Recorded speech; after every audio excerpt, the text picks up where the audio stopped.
Okay, back again. We're talking about an introduction to lesson 1 in the Henley Latin lessons.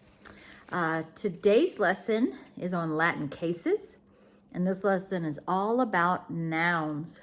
So do you remember what a noun is? I always think noun, name, noun, name. So the noun is a name of a person, a place, a thing, an activity, or an idea. And nouns can do many things in sentences, so we must learn Latin cases to know the jobs that the nouns are doing. So let me show you something interesting. I've got to switch my camera around here. Hold up just a second. So I went into my daughter's closet and I grabbed some of her shoes. Now look at these shoes. My daughter only has one set of feet, but she has lots of different shoes to put on depending upon the different jobs she might need them for. So if she is going hiking with her friends in the mountains, she would probably put these on, right? Some hiking boots. And if she were going to the beach, she'd probably grab these so that she could wash off all that sand. If she were going to a wedding and really needed to dress up, maybe these cool black patent leather shoes would be great for that job. What about if she were walking up our icy driveway with lots of snow and ice? We can never get up in our driveway in the hard winter time, so we have to bring our boots, our snow boots, and walk up our driveway. So that's the pair she needs for that job. You would definitely not want this to walk up the driveway, right? So the different things she puts on her feet, the different endings on her feet, are important. If she were going to play tennis with some friends, she would probably use these. So, different shoes, they come off and they go on my daughter's one set of feet to do different jobs. And Latin words have stems, that's like our feet. Think of your feet as stems, and endings are like the shoes that come off and go on depending on what job or what case we need them to perform. Now you probably already know the Latin noun cases, but I'm going to review them right now just for good measure and just to keep everybody on the same page. So let me go over here and get my Latin noun cases up. So Latin noun cases, we've got some Latin words over here and we've got their English translations over here. And I have a really fun CC lady that I like to listen to, and she has a little rap song about this, so I'll just use her little rap song. Nominative, subject, genitive, possessive, dative, indirect, object, accusative, direct, object, ablative, object of the preposition. And so the Latin noun cases means the different jobs that your noun is going to do. So if your job needs to be the subject of the sentence, that would be the nominative case. It would be the whatever, the chicken or something, the subject of the sentence. If the job we needed was to be possessive, then we'd use the genitive case, and it would mean of the something, of the girl, of the dog. Dative is Latin. English is indirect object, and it would be to something or for something. Accusative is the direct object. That means the gum, like I chewed the gum. Ablative, object of the preposition. That means by something, with something, from something. And these are the Latin and the English of all the cases. There's only 5 noun cases. You totally can do this. 5 noun cases. You can memorize these things. Let me show you something else. So our noun is going to be Ava, and we're going to give Ava different cases, different jobs to do in a sentence. So the nominative subject, let's put Ava as the nominative subject. Ava is kind. Then we'll let the word Ava be in the genitive or the possessive case. Ava's chickens are happy, or the chickens of Ava are happy. The reason why I have of Ava in there is because back in the Roman days, they didn't have an apostrophe S. So this is modern to say Ava's chickens are happy, but we're learning Latin. So go back 2,000 years and you only have of Ava. So the chickens of Ava are happy. All right, let's give Ava a different job, a different case to do. Dative, indirect object. I gave Ava some strawberries. Well, I didn't give Ava, I gave strawberries, but Ava got in the way of my direct object of strawberries. So I gave Ava some strawberries. I gave to Ava some strawberries. That's really what I mean, but we don't say it that way. I gave to Ava some strawberries, or I could say I gave some strawberries to Ava. So when you're doing the dative, the indirect object, you remember this word to.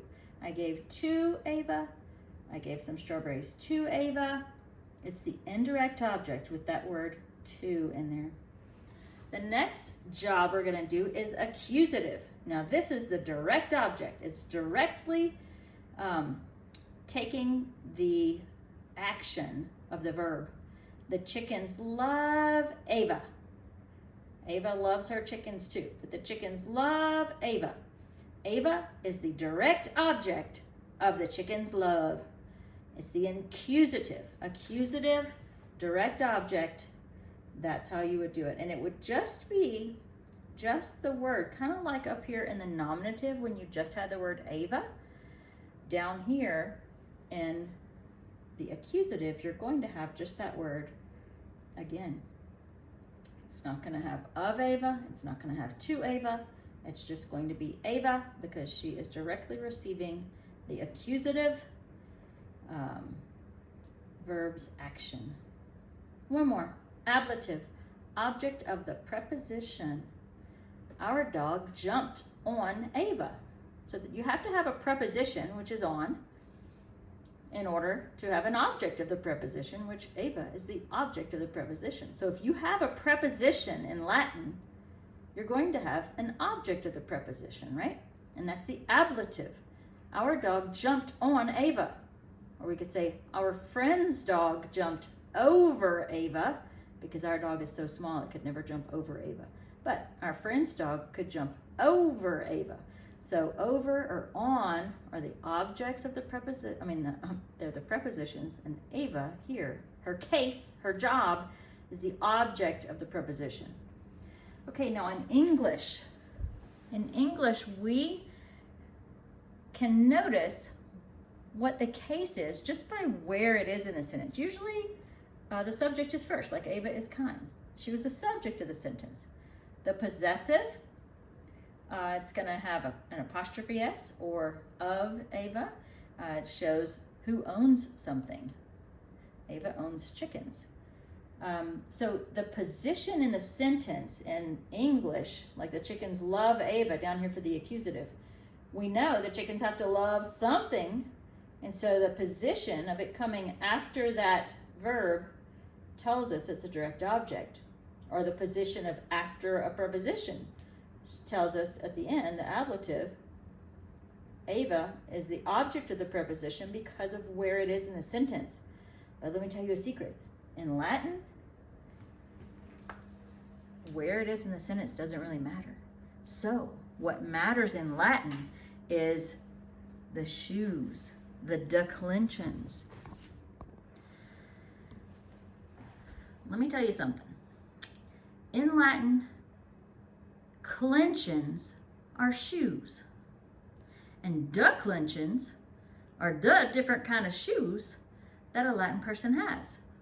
Now, of course, that's just all silly. I'm just kidding. Clensions are not shoes. But if you think of the different cases, the different jobs, you can think of declensions. The Latin folks, declensions shows what kind of jobs their feet need to do. So let me pause this and I'll get back to you with a real Latin word, and you can see how these declensions, these different shoes that the endings that go on their stems will show you exactly which word, which case the word in Latin is. It's pretty cool. Here is our first declension. See up here, first declension. This is a feminine noun, and we can tell because it's on pink, and it's terra, terrai. Terra, terrai. And that's the first, it's the nominative, genitive. Let me flip this over and you can see the back. This is our translation up here. It means earth or land.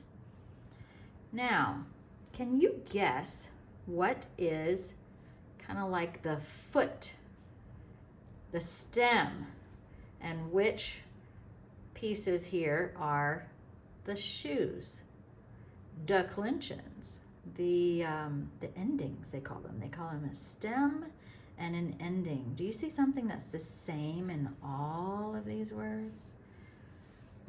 I see in all of the words, every one of them, you would think it might have T-E-R-R-A, but over here, this one doesn't have an A and this one doesn't have an A. So it's not T-E-R-R-A, but I see in every one of them T-E-R-R, T-E-R-R, on and on in each one of these words. So that is going to be our stem, kind of like our foot.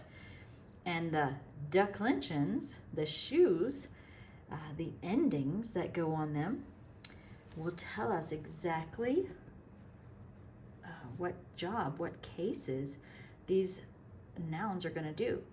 Now, if you see over here, you've got nominative, subject, genitive, possessive, dative, indirect, object, accusative, direct, object, ablative, object of the preposition. So these are what we just talked about. This whole chart here is singular. If it's just one earth we're talking about, or one piece of land that we're talking about. Over here, the P is for plural. If you've got several pieces of land you're trying to buy, then you would have to use the plural section, or several pieces of land you're talking about. You would use plural. So, if you see terra, terrai, just like it was on the front, they're always giving you the singular, nominative, and genitive. But I'm going to tell you a little secret. You can always tell which declension, because we have 5 declensions. You can tell which declension something is by this guy here. Well, these two, but this genitive singular is super important. If you cover up these last two on the genitive singular, you're going to find the stem. You're going to find the foot that all of these shoes are going on. So if you look terra, terrai, nominative, genitive, singular, or you can look at it back here, same thing. Nominative, genitive, singular, and you cover up these last little things, these last endings, the AI, AE, excuse me, you're going to find the stem. And you can write that on all of these. And then we'll go through. You pretty much already know these. You know, first declension is I, I,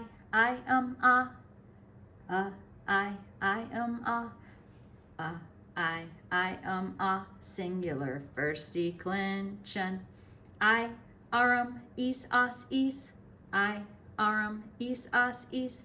I, is, as, is. Plural. First declension. And so now you know. So if I said, if I had a sentence that had this word terrarum, then you would look on your chart and you would say, terrarum, this. It's genitive, it's possessive, plural. Most of the first declensions are feminine because a lot of things like land, ships, cars, countries, they all say, you know, like if you have a really cool looking car, you would say, oh, she's got a cool looking paint job, you know, or something like that. It would say, they say she, because we usually use a feminine for that kind of stuff. But in the first declension, even though most of them are feminine, back in the Roman days, if you had any man associated with anything, even though they're mostly feminine and it's still I, nautai, if there is a man associated with it, like this is, let's look on the back and see what it is. This is a sailor, nautai. And if sailors in the Roman days were only men. And so we would have this meaning, this word is going to be a masculine, even though it's first declension, nautai, it's masculine because there were men associated with it. And so how would you find the stem of this? You would go to genitive singular, take the AI off, because nautai, and then you would write the stem for all of them. Naut.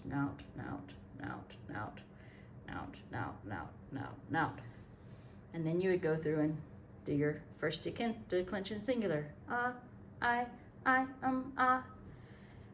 singular, first declension, and then you'd write on these. I, autumn, is, us, is. I, autumn, is, us, is, plural, first declension. Now you know 2 Latin words. Nautai, sailor, masculine, first declension.